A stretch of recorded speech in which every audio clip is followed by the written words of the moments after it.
Syekh Abdul Qadir Al-Jilani. Beliau pernah suatu hari itu datang berupa cahaya dan berkata, "Ya Abdul Qadir, mulai sekarang kau tidak perlu ibadah lagi. Sekarang yang wajib sudah gugur bagimu, untukmu sudah gugur." Dengan itu Syekh Abdul Qadir Al-Jilani langsung copot sandal, langsung dilempar. "Ikhlas ya lain, pergi kau wahai makhluk terlaknat."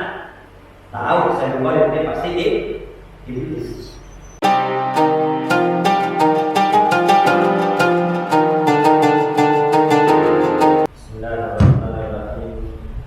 Assalamualaikum warahmatullahi wabarakatuh. Waalaikumsalam warahmatullahi wabarakatuh. Alhamdulillah alladzi hadana li hadza wa ma kunna linahtadiya laula an hadana Allah. Allahumma shalli ala sayyidina Muhammadin al-Fatih lima ughliqa wal khatim lima sabaq nasrul haqqi bil haqq wal hadi ila siratal mustaqim wa ala alihi wa sahbihi haqqa qadrihi wa miqdarihi al-azim. Amma ba'du.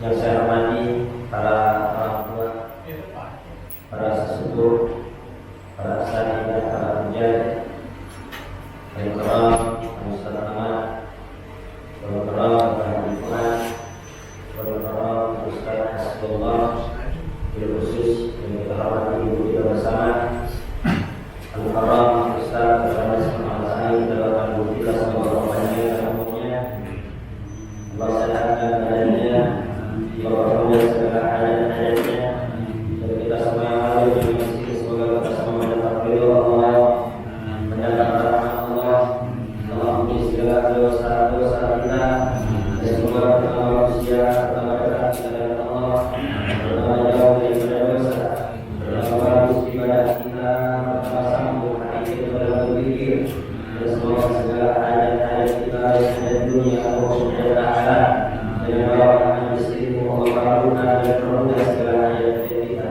yang sulit diperoleh oleh Allah, yang sakit segala penyakitnya, rezekinya dilancarkan dan diberkahi oleh Allah Subhanahu wa taala, berapa kita berapa yang saleh wassalihah, dan kita berharap semoga kita dapat membaca sebagai amal saleh yang memudahkan kita untuk masuk dalam surga Allah. Amin. Allahumma amin. Sebelum kita mulai kita, bagaimana kita baca Al-Fatihah untuk malam kita dan untuk guru kita yang sudah ada kita. Berfatihah menjadi hadis salam dan saya terus bersyukur juga bersyukur Allah menghadiri kemarin saya harus mengucapkan kemuliaan doa kepada kita wa Yesus Kristus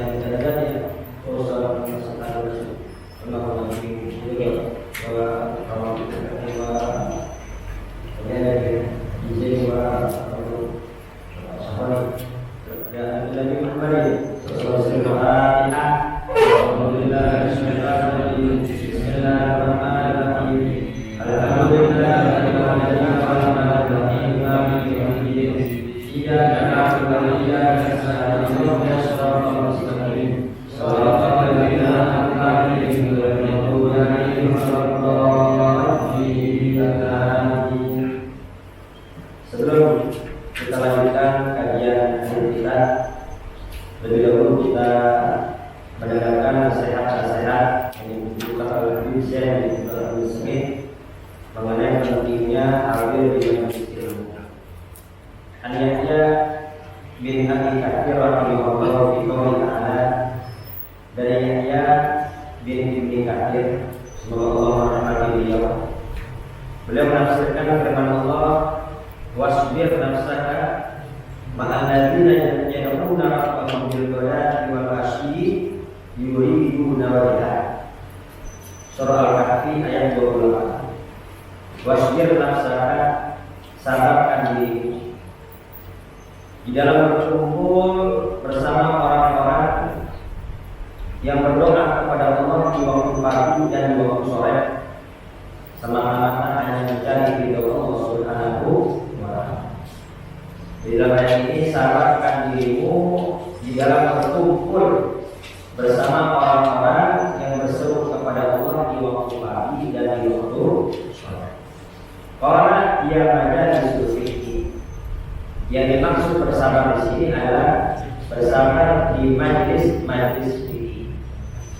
Memang ada yang menafsirkan di sini ada majlis fikih, tapi ada juga yang menafsirkan ini juga majlis ilmu. Jadi dulunya kita pada malam ini adalah mentaati perintah Allah Subhanahu wa ta'ala untuk bersama-sama berkumpul bersama di dalam ingat kepada Allah Subhanahu wa ta'ala.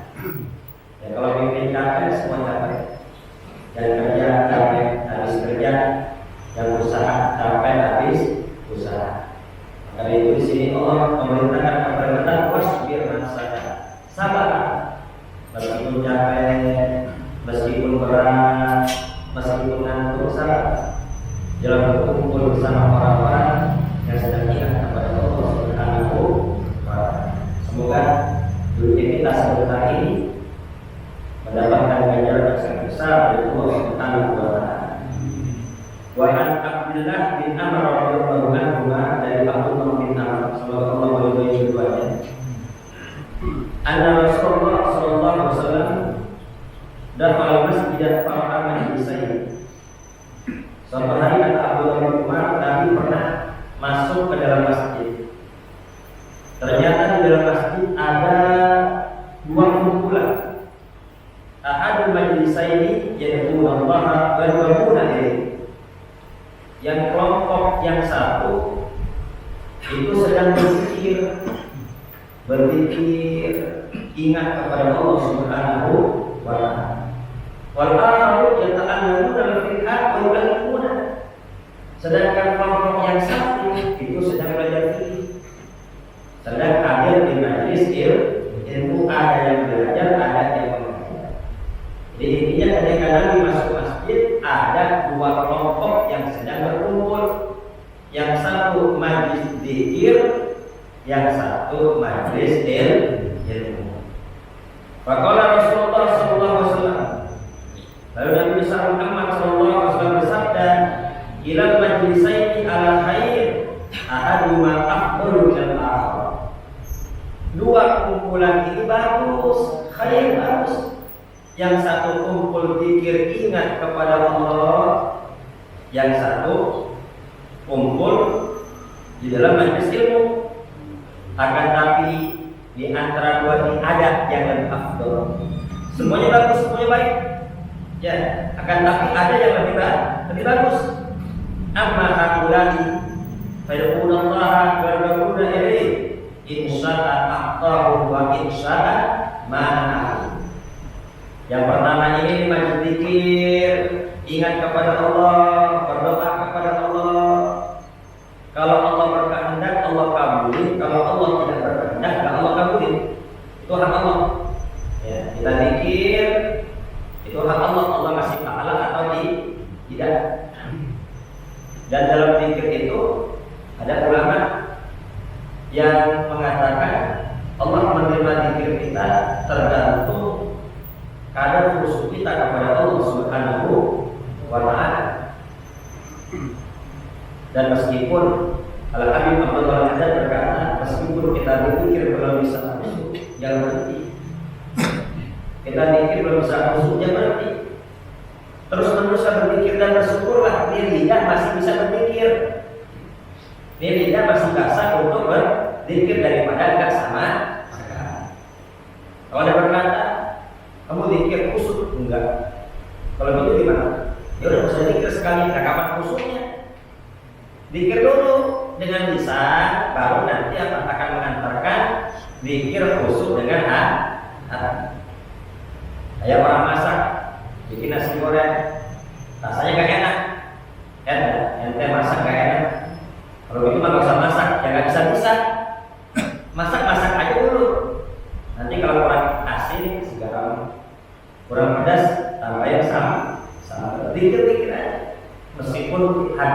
kita belum bisa haji. Bahkan kata Abdul Haddad, bersyukurlah ini bisa masih diberikan taufik hidayah, bisa ingat kepada Allah Subhanahu wa Ta'ala. Yang mana apabila itu dijawabkan bisa mengantarkan kepada zikir hati.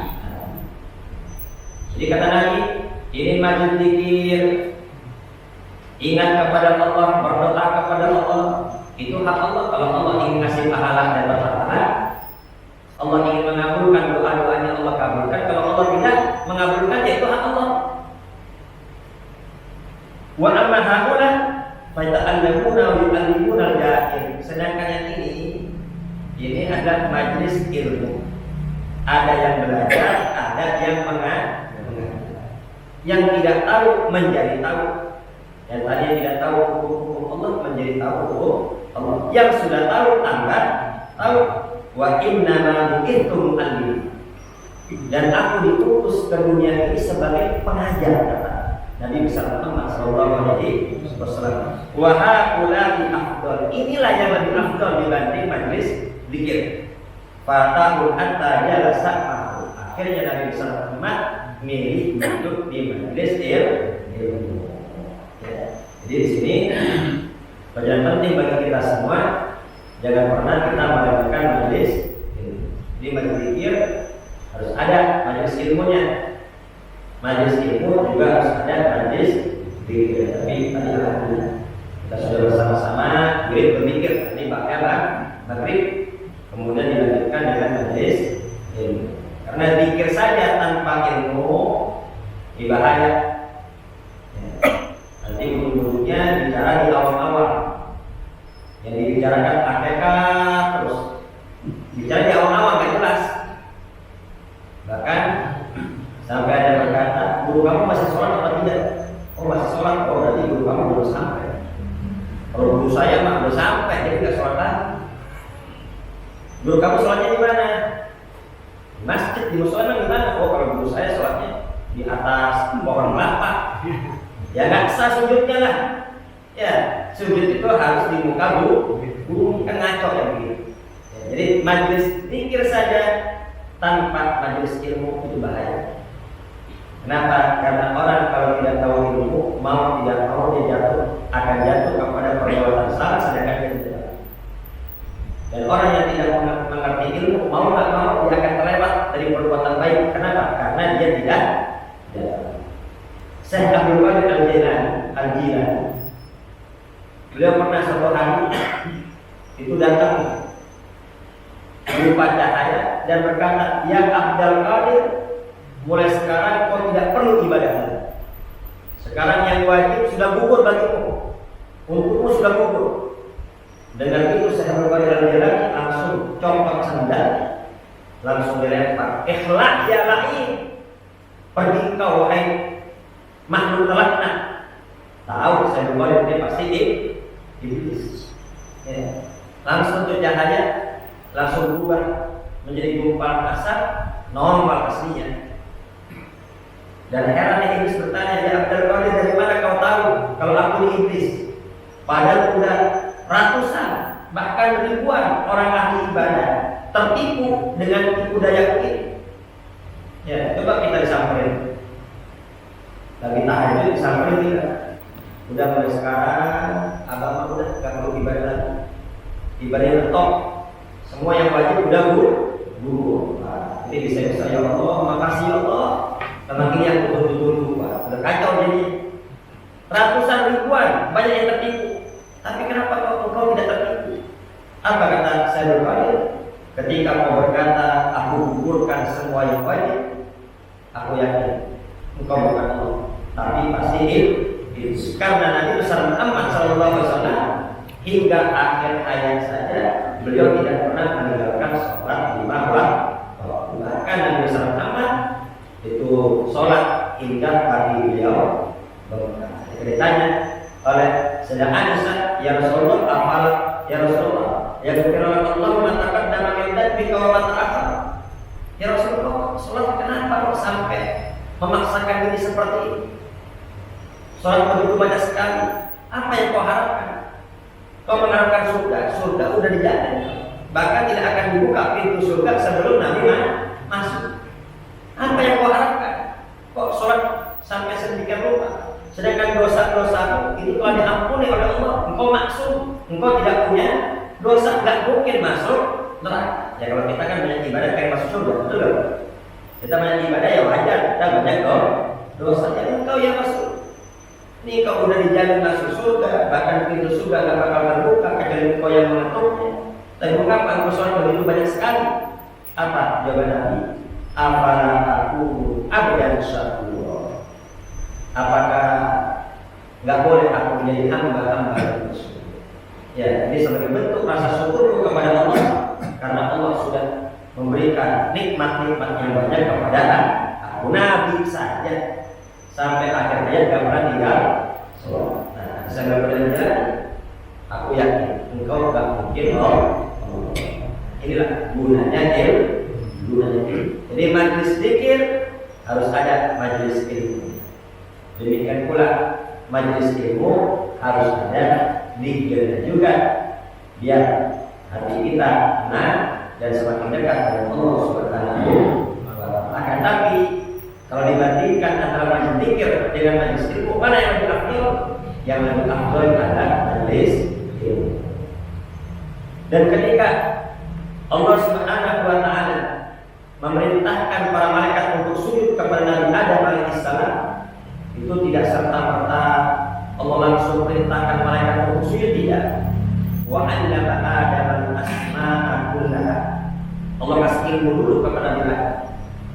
Setelah Allah berikan ilmu kepada Nabi Adam, baru Allah perintahkan para malaikat untuk sujud kepada Nabi Adam alaihissalam. Bicara zikir, bicara ibadah, zikirnya para malaikat dan ibadahnya para malaikat jauh melebihi Nabi Adam alaihissalam. Ya, para malaikat sudah lebih dulu diciptakan oleh Allah. Mereka dari awal dicipta hingga akhir terus menerus ibadah. Ada yang terus menerus sujud, ada yang terus menerus berdiri, ada yang terus menerus bertasbih kepada Allah Subhanahu wa Ta'ala. Sedangkan Nabi Adam baru dicipta. Bicara ibadah, bicara zikir, para malaikat lebih hebat. Tapi mengapa di sini Allah Subhanahu wa Ta'ala memerintahkan mereka semua untuk sujud, untuk menunjukkan bahwasanya betapa tingginya, betapa mulianya ilmu. Seandainya ada yang lebih mulia dari ilmu, tentu hati itu akan diberikan kepada Nabi Adam alaihissalam. Tapi dikarenakan yang paling mulia ilmu, Allah beri ilmu kepada Nabi Adam. Wa 'allama Adam al-asma'a kullaha. Baru setelah itu para malaikat diperintahkan untuk sujud kepada Nabi Adam alaihissalam. Shallu ala Muhammad. Dan siapa saja berturun anak Adam yang memiliki ilmu pasti akan dimuliakan oleh Allah Subhanahu wa Ta'ala. Wa an Anas bin Malik radhiyallahu anhu, dari Anas bin Malik semoga Allah meridhai beliau. Dari Nabi sallallahu alaihi wasallam qala, dari Nabi sallallahu alaihi wasallam bersabda, "Idza marartum bi riyadil jannah fartahu." Apabila kalian melewati taman-taman surga, maka mampirlah. Qalu ya Rasulullah, sahabat heran. Kalau lewat taman surga mampirlah, bukankah surga nanti ada di akhirat? Sedangkan ini masih ada di dunia. Nabi sudah bersabda apabila lewat taman surga maka mampirlah. Akhirnya para sahabat bertanya, "Wa ma riyadul jannah ya Rasulullah?" Apa yang dimaksud dengan taman surga itu wahai Rasul? Qala ila kuti. Yang dimaksud dengan taman surga itu adalah halaqah zikir. Kumpulan-kumpulan zikir, wa fi riwayat majalisul ilmi. Dalam riwayat yang lain adalah majelis ilmu. Jadi duduknya kita pada malam ini tidak lain dan tidak bukan kita sedang duduk di taman surga. Kemudian yang bertanya, yang taman kan penuh dengan buah, penuh dengan bunga. Nah, ini mana gak ada buah, gak ada bunga? Ya, maksudnya insya Allah orang yang di dunia sering duduk di taman surga, ya di majelis ilmu, di majelis zikir, insya Allah nanti akan duduk di surga yang benar. Di mana? Di surga Allah Subhanahu wa Ta'ala. Wa anhu aidan radhiyallahu anhu marfu'an, dan dari Anas bin Malik pula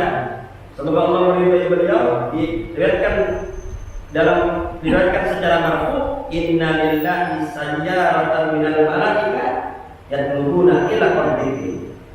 Sesungguhnya Allah Subhanahu wa taala memiliki malaikat-malaikat sayyaratan yang tugasnya patroli.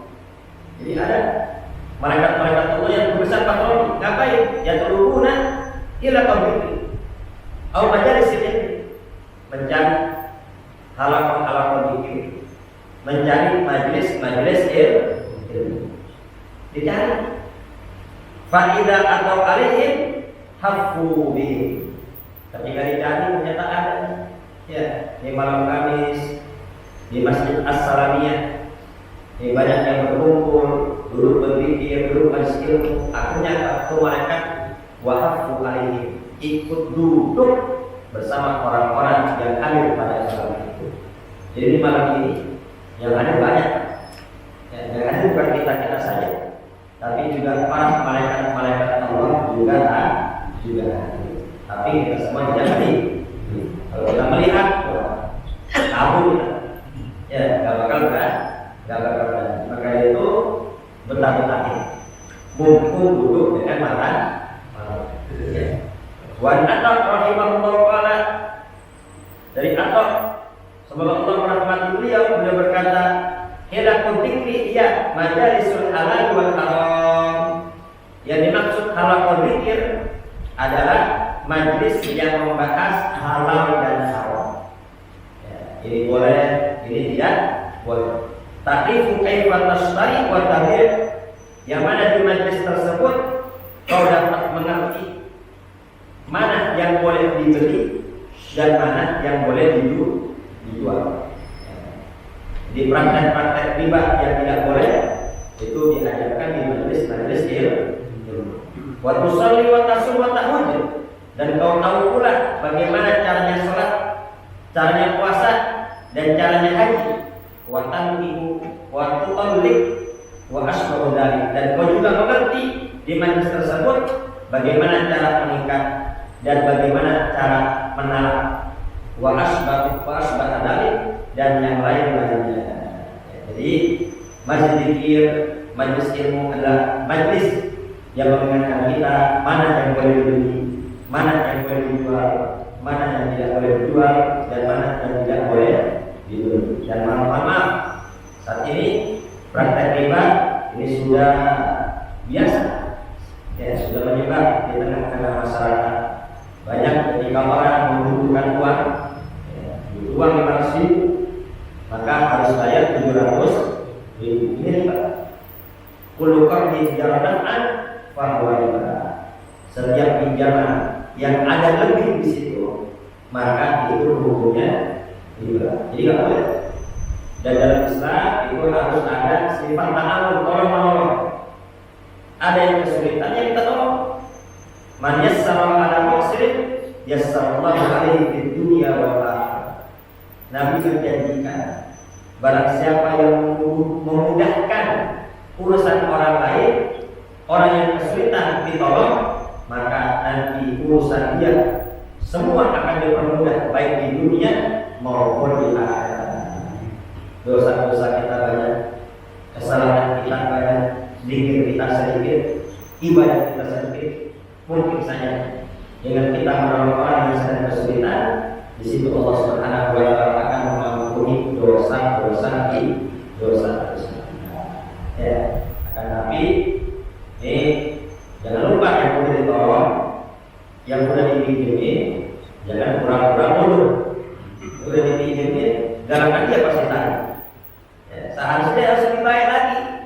Orang yang sudah pinjemin kita itu orang baik. Ketika kita susah dia pinjemin kita, dia orang baik. Maka nggak boleh kita tolong. Justru kita harus semakin baik. Jadi nggak boleh nyari untung di situ.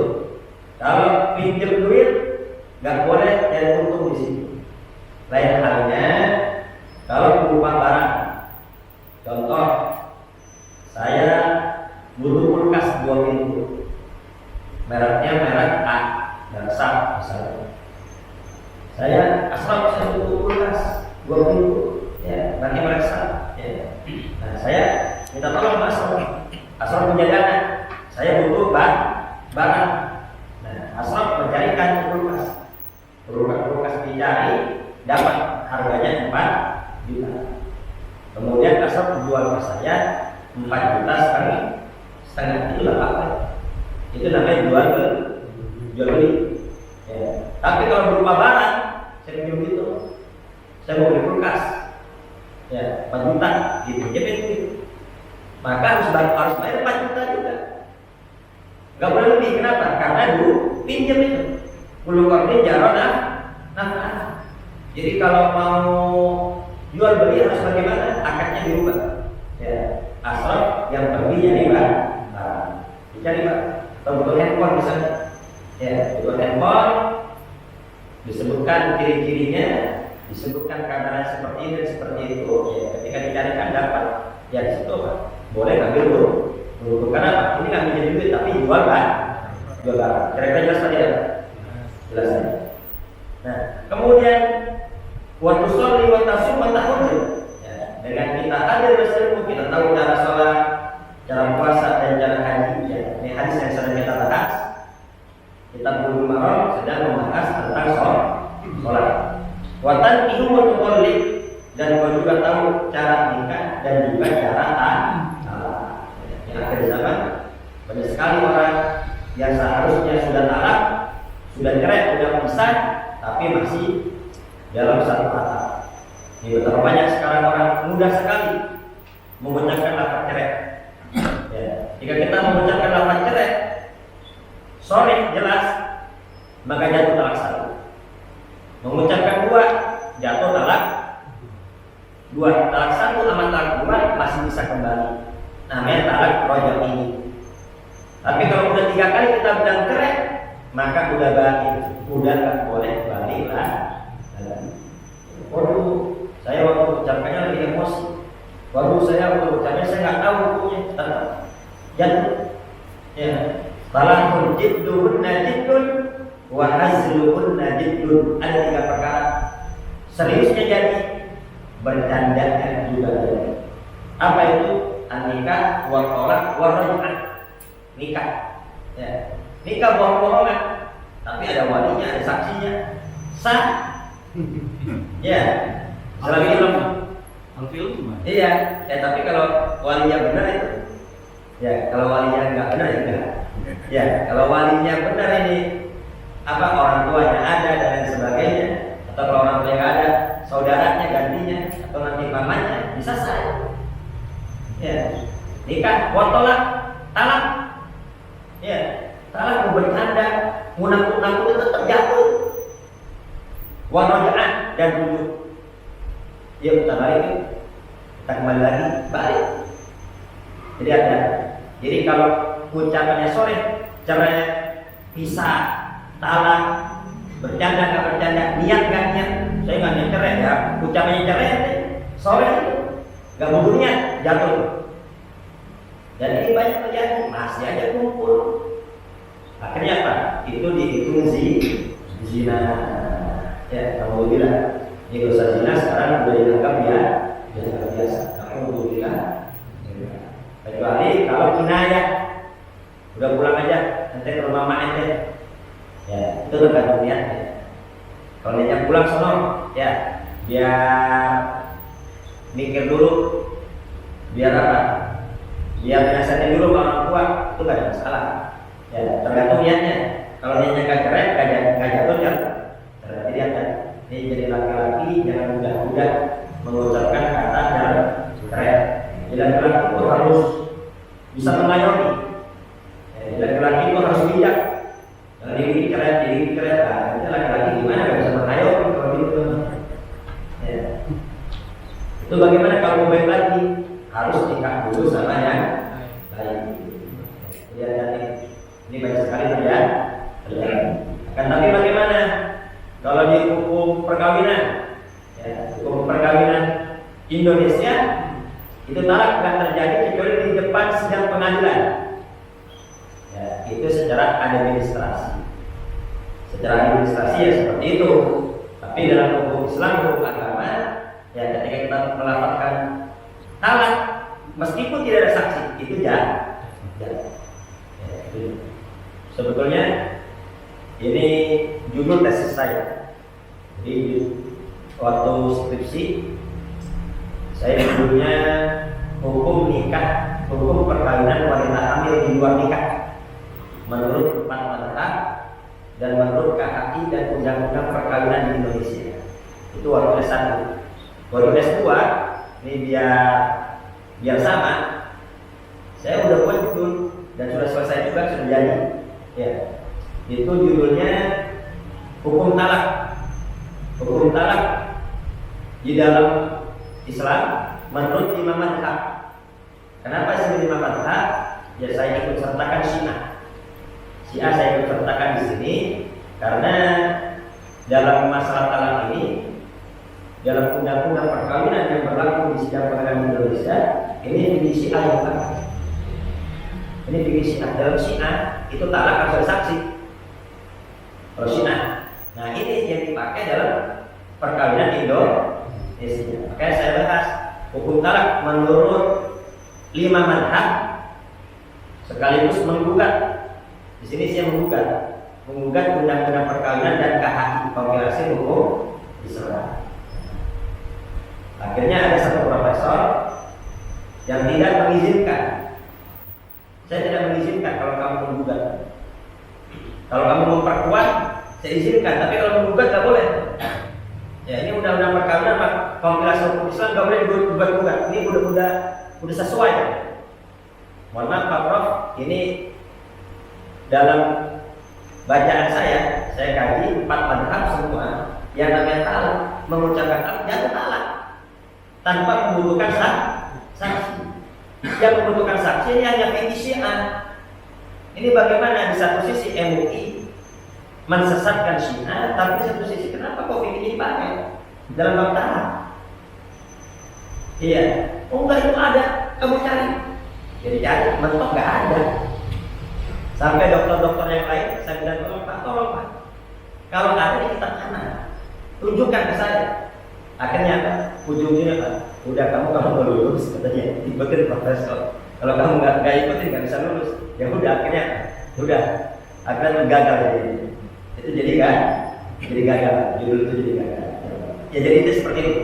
Intinya dalam agama ketika kita sudah mengucapkan 3 kali jatuh talak. Tapi menurut administrasi yaitu belum tercatat ya. Jadi membedakannya seperti ini. Sampai pernah dulu ada upaya masalah ini ingin digodok lagi, tapi nggak tahu. Ini sampai sekarang belum ada kejelasan. Baik, mungkin ini jika ada waktu, jika ada pertanyaan kami persilakan. Jika tidak ada, ya. Kalau masalah zihar itu gimana?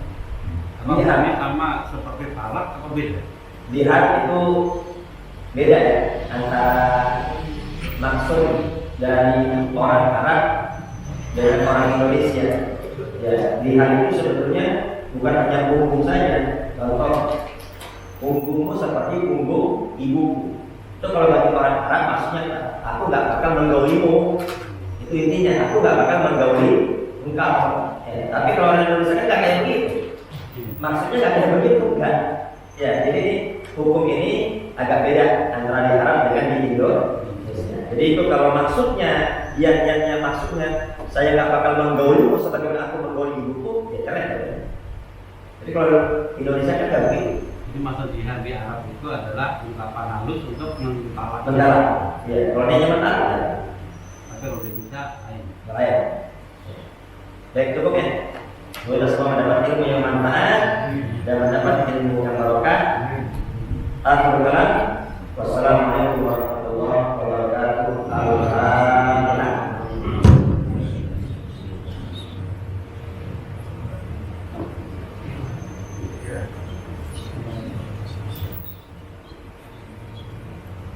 آمين وفنا يا كريم وفرح بك يا ولي النصير وصلى وسلم وبارك على سيدنا محمد وعلى آله سيدنا محمد اللهم ترحمنا المشفى والمشفى